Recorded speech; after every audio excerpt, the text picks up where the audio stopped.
നല്ല പാട്ടായിട്ട് തളച്ചിരിക്കുന്നത് ഇത്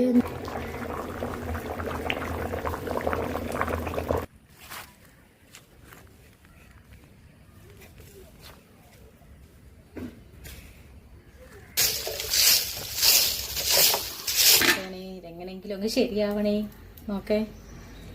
സ്കൂളില്ല നമുക്ക് ഈ ബുധനാഴ്ച ഇല്ല, വ്യാഴാഴ്ച ഉണ്ട്. നിങ്ങൾക്ക് ബുധനാഴ്ച ഞാൻ പ്രത്യേകം പൊടിച്ച ചെറിയ മസാലക്കൂട്ടാട്ടോ. ഹായ് ഹലോ, എല്ലാ കൂട്ടുകാർക്കും നമ്മുടെ പുതിയ വീഡിയോയിലോട്ട് സ്വാഗതം. അപ്പൊ ഇന്ന് ഒരു സൺഡേ വ്ളോഗ് ആണ് കേട്ടോ. രാവിലെ ഇറച്ചിയൊക്കെ മേടിച്ചുകൊണ്ട് വന്നിട്ടുണ്ട്. ഇന്ന് എല്ലാം അടുപ്പയിലാണ് വെക്കുന്നത്. അപ്പൊ നമുക്ക് വീഡിയോയിലോട്ട് പോയാലോ. അപ്പൊ ആദ്യമായിട്ട് കാണുന്ന കൂട്ടുകാരാണെങ്കിൽ ലൈക്ക് ചെയ്യുക, കമന്റ് ചെയ്യുക, ഷെയർ ചെയ്യുക, സബ്സ്ക്രൈബ് ചെയ്യുക. ബാ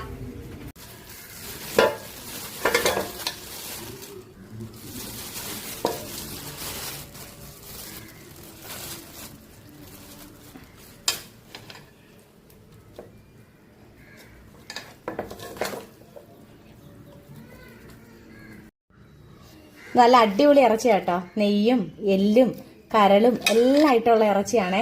ഇനി ഇതൊക്കെ ഒന്ന് കഴുകിയെടുത്തിട്ട് ഞാൻ കുറച്ച് കുരുമുളക് പൊടിയും മസാലപ്പൊടിയും പിന്നെന്താ മഞ്ഞപ്പൊടി ഉപ്പൊക്കെ ഒന്ന് ചേർത്തൊന്ന് വിരവി വെച്ചേക്കാം. ഇറച്ചിയൊക്കെ നന്നായിട്ട് കഴുകി ഇതാ വെള്ളമൊക്കെ വാർത്ത് വെച്ചിട്ടുണ്ടേ. ഇനി അതിനകത്ത് നമുക്ക് മസാലയൊക്കെ ചേർത്ത് കൊടുക്കാം.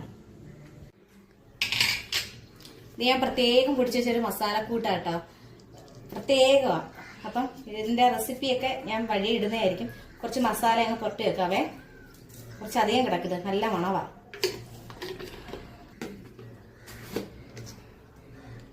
കുറച്ച് മുളക് പൊടി. ഇനി അടുത്തായിട്ട് ഇടാൻ പോകുന്നത് ഒരു സ്പെഷ്യൽ ആണ് കേട്ടോ, കായപ്പൊടി. ഞാൻ ഇതിന് മുന്നേ വീഡിയോയിലെല്ലാം കായപ്പൊടി ഇട്ട് ഇറച്ചിക്കറി വെച്ചപ്പം എൻ്റെ അടുത്ത് കുറേ ആൾക്കാർ കമന്റ് ചോദിച്ചിട്ടുണ്ടായിരുന്നു, ഈ കായപ്പൊടി ഇട്ട് വെക്കാൻ ഇതെന്താ അച്ചാറാണോ സാമ്പാറാണോ എന്നൊക്കെ. നമ്മൾ എന്തെങ്കിലും ഒരു കാര്യമേ ചെയ്ത് നോക്കാതെ അഭിപ്രായം പറയരുത്. നിങ്ങൾ ഒരു പ്രാവശ്യം ഇത് ചെയ്ത് നോക്കിയിട്ട് എങ്ങനെ ഉണ്ടെന്നൊന്ന് അഭിപ്രായം പറ. പിന്നെ മഞ്ഞപ്പൊടി ഉപ്പും കൂടെ ചേർത്ത് നന്നായിട്ട് ഞെവിടി മാറ്റി വെച്ചിട്ടുണ്ടേ.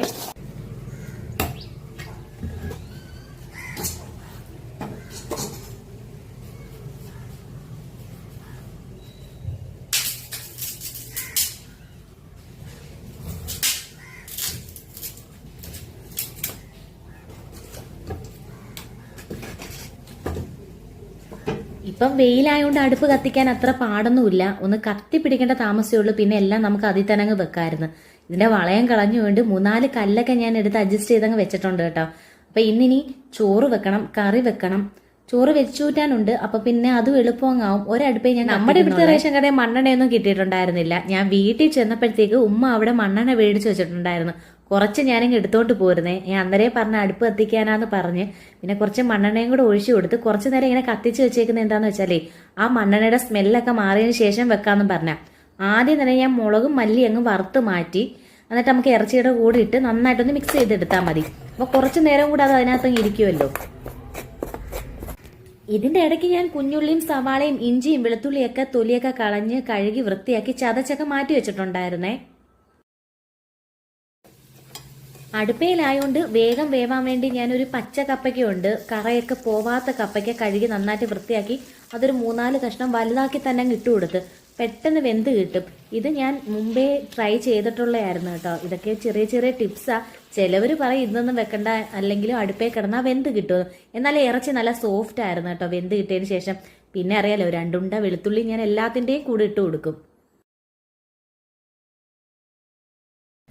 ചെറിയ പാത്രമായി പോയിട്ടോ വെച്ചത്. പക്ഷെ ഞാൻ മാറ്റാനും നിന്നില്ല. ഇനി ഇത് മാറ്റുന്ന കാര്യം ഭയങ്കര റിസ്ക്കുവാ. ഇതെങ്ങനെ അല്ല വെള്ളവും ഞാൻ തോനെ ഒഴിച്ചു കേട്ടോ. അടുപ്പേ കിടന്ന് വേവുന്നുണ്ട്, നിറഞ്ഞു നിൽക്കുക. ഇതെങ്ങനെയെങ്കിലും ഒന്ന് ശരിയാവണേ നോക്കേ. ഞാൻ ഇതിന്റെ കൂടെ കുറച്ച് കപ്പയ്ക്ക് ഇട്ട് കൊടുത്തിട്ടുണ്ടേ. ഞാൻ ഇതിന്റെ കൂടെ കുറച്ച് പച്ചക്കപ്പയ്ക്ക് ഇട്ട് കൊടുത്തിട്ടുണ്ട്. പെട്ടെന്ന് വെന്ത് കിട്ടുമെന്ന് നമ്മുടെ ഷെഫ് പിള്ള പറഞ്ഞിട്ടുണ്ടല്ലോ. അപ്പൊ പിന്നെ ഞാൻ അത് ഇട്ട് കൊടുത്ത് വേഗം ഒന്ന് വെന്ത് കിട്ടിയാൽ മതിയായിരുന്നു. കരിയൊക്കെ മോന്തയിലൊക്കെ പറ്റി പിടിച്ചു. ഫുള്ള് കരി ഇനി അങ്ങോട്ട് നോക്കേ, ഫുള്ള് കരി പാത്രം. ഇനി ചോറ് വെക്കണം. ചോറ് വെക്കാൻ ചോറ് ഇരിപ്പുണ്ട് കേട്ടോ, വെച്ചൂറ്റിയാൽ മതി. അതുകൊണ്ട് പിന്നെ എളുപ്പമാ നോക്കേ. എന്തെങ്ങനെങ്കിലും അങ്ങ് കിട്ടിയാൽ മതിയായിരുന്നു. അങ്ങനെ കുറേ നേരത്തെ ഇടവേളകൾക്ക് ശേഷം നമ്മുടെ ഇറച്ചിക്കറി ഏകദേശം ഒരു 1.5 മണിക്കൂറേ ആയിട്ടുള്ളൂ കേട്ടോ. നന്നായിട്ട് വെന്ത് കിട്ടിയിട്ടുണ്ട്. ആ അടുപ്പേ തന്നെ ആ വെള്ളത്തിൽ തന്നെ ഇരുന്നാട്ടോ വെന്തത്. നല്ല കണക്ക് പറ്റുകയും ചെയ്തിട്ടുണ്ടായിരുന്നു. പിന്നെ വെച്ചു കൂട്ടാനുള്ള ചോറ് ആ അടുപ്പയിലോട്ട് വെച്ചു കൊടുത്ത്. ഇത് വെന്ത് വരുന്നതിന് മുന്നേ ഞാൻ ഇക്കാടുത്ത് പറഞ്ഞിക്ക കുറച്ച് ബ്രെഡ് മേടിച്ചുകൊണ്ട് വന്നു കഴിഞ്ഞാലേ നമുക്ക് ഇറച്ചിയുടെ കൂടെ തൽക്കാലം കഴിക്കാന്ന് പറഞ്ഞ്. അങ്ങനെ ഇക്ക പോയി ബ്രെഡൊക്കെ മേടിച്ചുകൊണ്ട് വന്ന് അങ്ങനെ ദാണ്ട് ഇറച്ചിക്കറി ഉണ്ടോ. നല്ല രുചിയായിരുന്നു. നല്ല കട്ടിയിലായിരുന്നു കേട്ടോ കറി ഇരുന്നത്. അങ്ങനെ ഞാനുണ്ട് 3-4 ബ്രെഡ് എടുത്തിട്ടുണ്ടായിരുന്നു. ഗോതമ്പിന്റെ ബ്രെഡ് ആട്ടോ മേടിച്ചുകൊണ്ട് വന്നത്. ഞാൻ ഉപ്പില്ലാത്ത മേടിക്കണേന്ന് പ്രത്യേകം പറഞ്ഞതാ. ഇക്ക പോയ കടയിൽ ഉപ്പില്ലാത്ത ബ്രെഡ് വേണമെന്ന് പറഞ്ഞേ. പക്ഷെ കൊണ്ടുവന്നപ്പം കുറച്ച് ഉപ്പും മധുരവും കൂടെ ചേർന്ന സൈസ് ഒരു ബ്രെഡായിരുന്നേ. പിന്നെ കുറച്ച് കറിയും കൂടെ ഒഴിച്ച് ഞാനും ഇക്കായും മക്കളും കൂടെ ആദ്യം ഒരു ട്രിപ്പ് അതങ്ങ് കഴിച്ച്. പിന്നീട് ഞാൻ ഒന്നും കഴിച്ചില്ല കേട്ടോ. പിന്നെ ഇടയ്ക്ക് ജോലി ഉണ്ടായിരുന്നു. ഈ അടുപ്പേ വെക്കുന്നുണ്ട് കുറേ നേരം അടുപ്പിന്റെ അടുത്ത് തന്നെ നിന്നു. ഇടയ്ക്കൊക്കെ ഊതി കൊടുക്കണമല്ലോ, അല്ലെങ്കിൽ ഇത് അടി പിടിച്ചു കഴിഞ്ഞാൽ പിന്നെ ഇറച്ചിക്കറി ഒന്നിനും കൊള്ളത്തില്ല.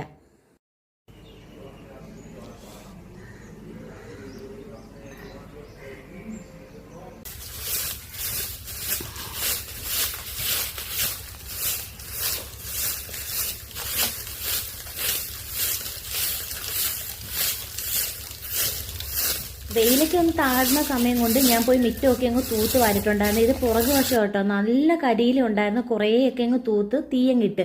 ഇനി ഇത് തീയൊക്കെ ഇട്ടതിന് ശേഷം കുറേ അങ്ങ് തണുക്കുമ്പോഴത്തേക്ക് ഇതിന്റെ മണ്ണെല്ലാം നീക്കി അങ്ങ് വാരി കളയണം. ഇനി അടുത്ത പ്രാവശ്യം അടുത്ത സ്ഥലത്ത് ഇട്ട് തീ ഇടണം കേട്ടോ, അല്ലെങ്കിൽ പിന്നെ ഇതെല്ലാം കൂടിക്കിടക്കും.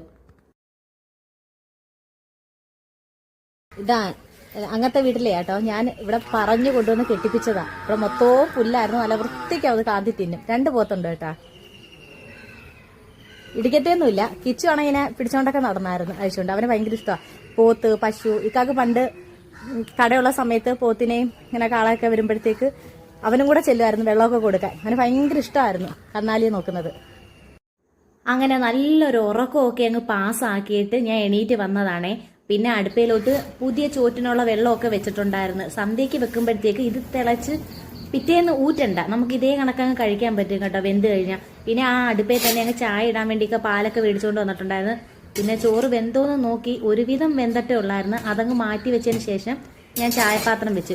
ഇത് നമുക്ക് അടുപ്പേ വെക്കുന്നതുകൊണ്ട് നല്ല ഗുണമെന്ന് വെച്ചാൽ, അതായത് നമ്മുടെ ഗ്യാസ് പെട്ടെന്ന് തീരത്തില്ല. ഒന്നാമത്തെ കാര്യം അതാ. പിന്നെ നമുക്ക് വിറവെ പാചകിച്ചാൽ നല്ല രുചി എന്നൊക്കെ പറയും. പക്ഷെ ഇതിനേക്കാൾ ഏറ്റവും വലിയ പാടെന്താണെന്നറിയാമോ? ഈ പാത്രം കഴുകുന്നത് ഭയങ്കര വലിയ പാടാ. എത്ര നേരം വിട്ട് ഉരയ്ക്കണമെന്നറിയാമോ ഇതൊന്ന് വെളുപ്പിച്ചെടുക്കാൻ വേണ്ടി. അപ്പം ഞാൻ എൻ്റെ ഒരു കൂട്ടുകാരി വിളിച്ചിട്ട് എൻ്റെ അടുത്ത് പറഞ്ഞത്, ഈ നമ്മളിങ്ങനെ അടുപ്പയിൽ വെക്കുമ്പോഴത്തേക്ക് ചാമ്പലില്ലേ, ചാമ്പല് വെള്ളം നനച്ച് നമ്മൾ വെക്കുന്ന പാത്രത്തിന്റെ പുറത്ത് ഒന്ന് തടവി കൊടുത്താൽ മതി, കരി പിടിക്കത്തില്ല, എളുപ്പമാവുന്നു. ഇനി എന്തായാലും നാളെ മുതൽ അത് തന്നെ ട്രൈ ചെയ്യാന്ന് വിചാരിച്ചേ.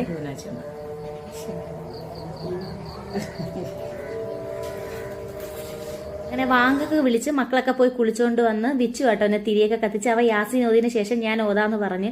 പിന്നെ ചായ ഇട്ടത് ഒന്ന് ഞങ്ങൾക്ക് തണുത്തതിന് ശേഷം കേട്ടോ ഞാനും പിള്ളേരും കുടിക്കുന്നത്. ഞങ്ങൾ ചൂടോടൊന്നും ഞാൻ കുടിക്കത്തില്ല. ഇക്കാണെങ്കിൽ ചൂടോടെ കുടിക്കും. ഞാൻ എങ്ങനെ ചായയൊക്കെ ഒഴിച്ചു വെച്ച സമയം കൊണ്ട് ഞാനും പോയൊന്ന് കുളിച്ചിട്ട് വന്നിട്ടുണ്ടായിരുന്നു. പിന്നെ ഞങ്ങൾ കുറേ നേരം ഇരുന്ന് കുറച്ച് ചളവയൊക്കെ അടിച്ച്. ചളവയെന്ന് വെച്ചാൽ എന്താണെന്നറിയാമോ, നാളെ സ്കൂളിൽ പോവണ്ട, 3-4 ദിവസം ഇനി അവധിയാന്നൊക്കെ അങ്ങ് വിച്ചു പറയുക.